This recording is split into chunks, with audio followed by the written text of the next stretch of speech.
xuống đi. Em thề với anh đó, em thật sự là rất yêu quý gia đình này. Em cũng rất mừng vì anh đã hiểu ra được là chúng ta nên tránh xa phong tục hiện đại. Mẹ phải một ra phương đất liền.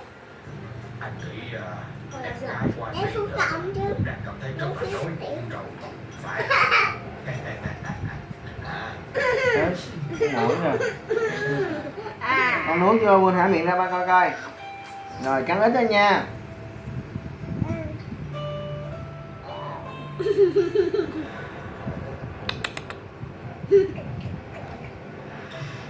Bức thư này phải được gửi từ 2 ngày trước rồi.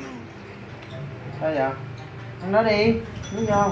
Vậy dạ thưa ngài, gọi Kurashika vào đây. Kurashika không có ở đây. Đưa tới văn phòng cô ấy đã nhận được điện thoại của ai đó. Tôi định cô ấy đi ra ngoài rồi. Cô ấy có nói cho biết là mình đi đâu hay không mà dạ không? Không giỡn hả? Được rồi, anh ra ngoài đi. Dạ. Không biết cái gì gọi là kỷ luật hay sao chứ. Rashika kìa.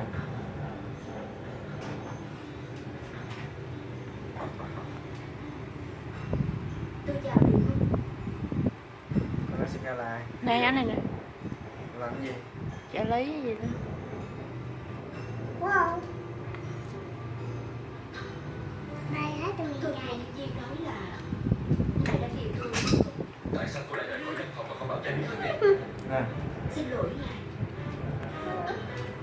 Nhiễm. Nhưng mà thực sự Dạ. chuyện này